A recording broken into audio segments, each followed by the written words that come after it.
It's the Real Estate Podcast, brought to you by ANZ Home Loans for financial well-beings. Hey, welcome back to another week of real estate news from coast to coast around Australia. And what a busy week it has been. Our weekend is continuing, though. It is a Sunday and July the 13th today. Did you see yesterday the Air India Boeing 787 Dreamliner flight that crashed last month had some stunning news yesterday released, which said that just 3 seconds after takeoff, the plane's fuel control switches were flipped off. So is this a deliberate act by a pilot? I guess we're going to find out some more details when they are released. There have been other instances, of course, of pilots turning aircraft into kamikaze flights before. Back in 2015, you might remember the pilot deliberately crashed into the French Alps, killing all 150 people on that flight. In fact, he locked the captain out of the cockpit. The captain couldn't get in. Can you imagine? Anyway, let's get back to something a little bit more brighter. Let's talk about our real estate on our Sunday morning. On Monday, we were talking to Bree Prince there in Canberra for an update on what the market is doing. We also caught up on Tuesday with Scott Perry in Melbourne. Now, he had a life-changing accident that took him from being a mechanic to a real estate agent. Dubai, we went there and we spoke to Mario Volpi on Wednesday, our Italian friend living in the heart of the UAE. That's a bit of an update for Australians looking to move there.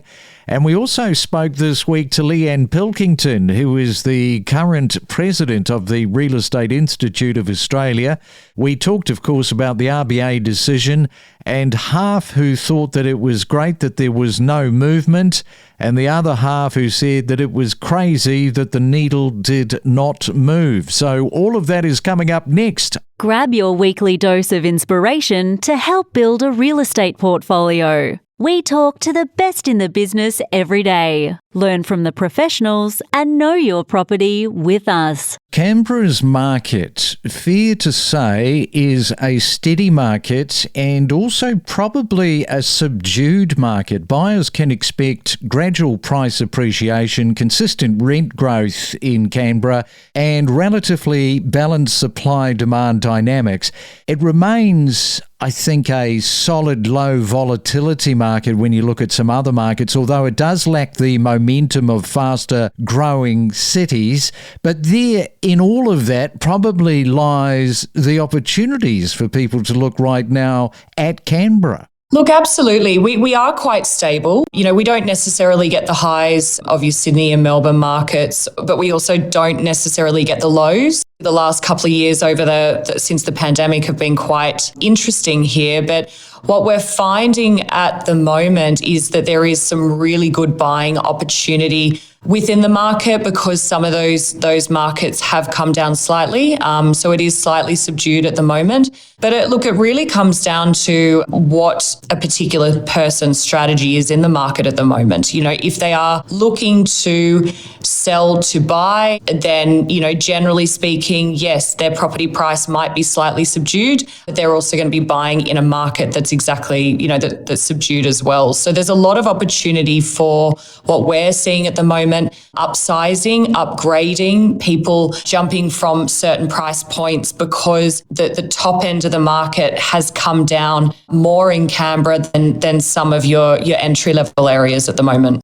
Let's have a look at the median house price in Canberra on our Monday morning. It is telling us $980,000, while the median unit price is hovering around that $594,000 mark. The median dwelling price, always good to have a look at that because that is combining both the house and the unit value, which is, you know, it's pretty decent. $855,000 is the median dwelling price. Want to talk to you about the days on market because it has grown a little bit, sitting now at 72 days for you. We have definitely seen that increase over the last 12 months. So typically your average days on market for Canberra usually float between 40 and 50 across the pandemic market. I mean, it feels like yesterday, but it was 5 years ago now. But you were finding kind of your average days on market was sitting anywhere from about 21 to 30 days. 72 it is taking a lot longer to sell property at the moment on average across Canberra. And then you were involved in a car accident. At the time, you were a motor mechanic.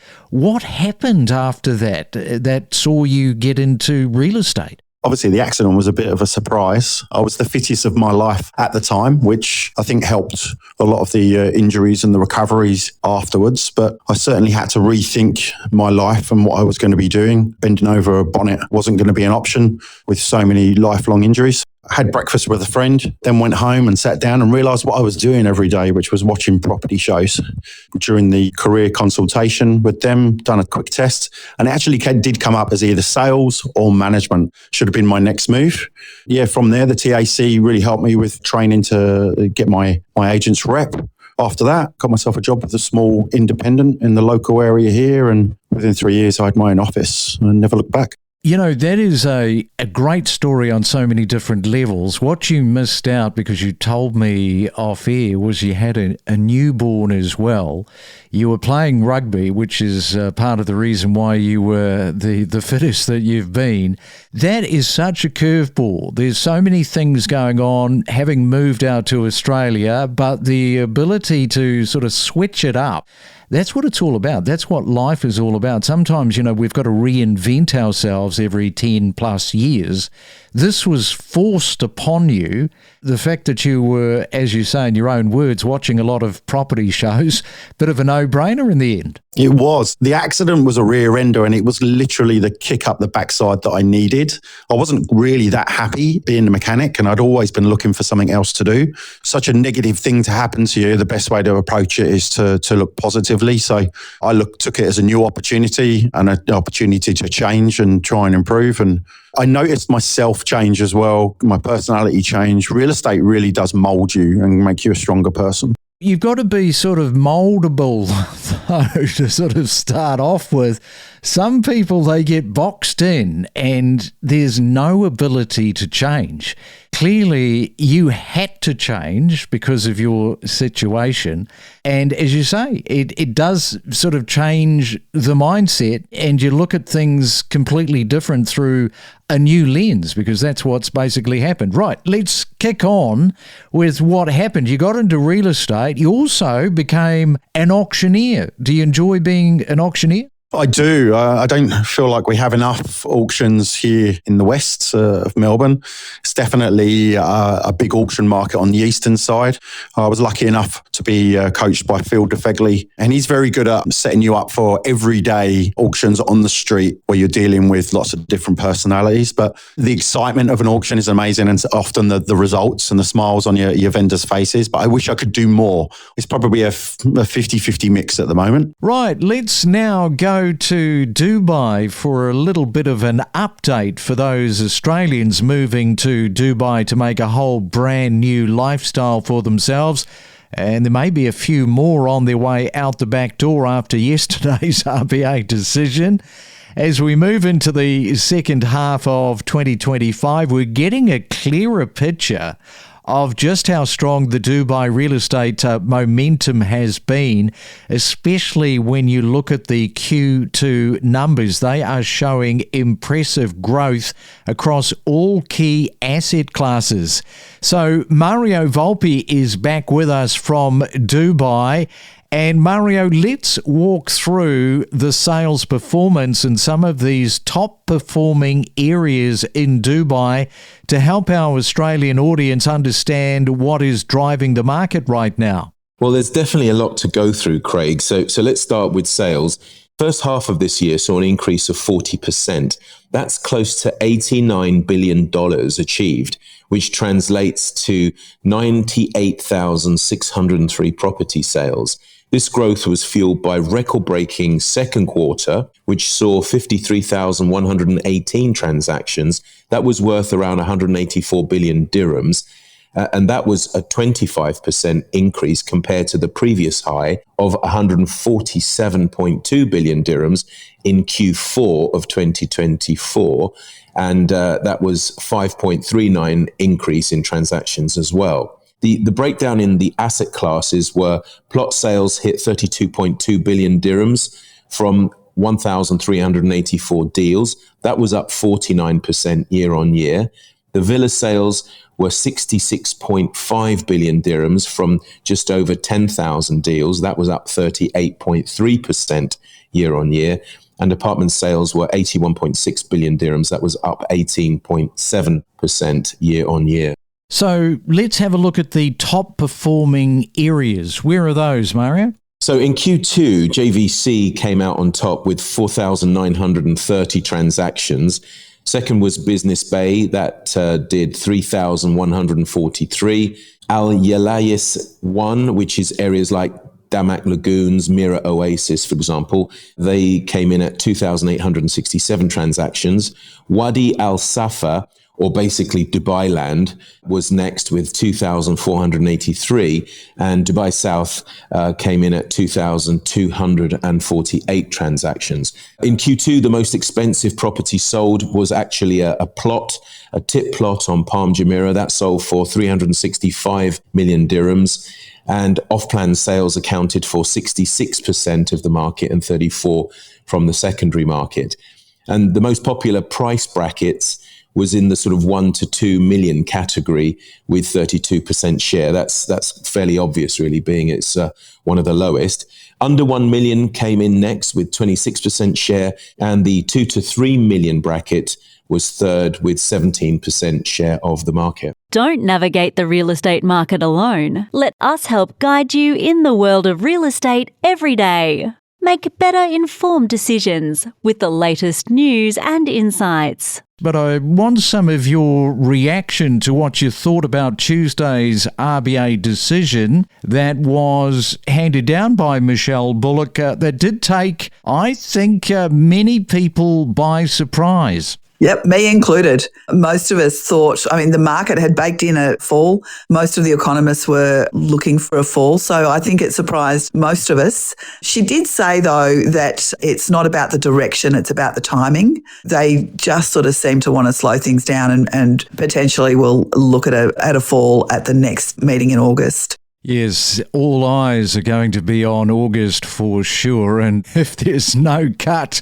in August, boy, that is going to be very interesting. But here is what I thought was an interesting comment from the RBA governor on Tuesday. I'd say, though, it's not only interest rates that are the issue for the young people, it's the housing prices. There's nothing we can do about housing prices. And in fact, I've heard criticisms that we shouldn't lower interest rates because housing prices will go up. So we can't win. Can't put them up, can't put them down. I understand that. But again, what I'm saying is that provided we stay on track with our inflation, which that's what we're looking to do, then there is opportunity for interest rates to come down. The question of housing prices, of course, is nothing we can't do anything about, and that's a whole story for governments in particular. Yeah, so trying to tame inflation is the role of the RBA versus the cost of the housing going up. That isn't the role of the RBA, but one conflates into the other, which is where you get that damned if you do or damned if you don't comment, Leanne, coming through from the governor. Probably some frustration. Well, and it's true, right? Well, typically when interest rates go down, prices do go up. That is the reality of it. And she's absolutely right. It's not their role. And we have talked about lack of supply for years now. I saw some research just this week, and the government's own Housing Supply Committee are saying that we're something like 262,000 properties behind for this year. So we need more supply, and the government has made all kinds of promises about what they're going to do about that, both state and federally. I don't know about you, but I haven't seen too much actually change yet. All roads at the moment have led us to that very short supply. With regard to the governor's decision on Tuesday, I suspect that there will be a lot of those who are saving for a deposit to get onto the property market. As a result of that decision, they're saying to themselves, great, no cash rate movement. That equals property spikes being avoided. That's true. And if you think about the amount of money that these interest rates falls are actually saving, it's, maybe $100 a month.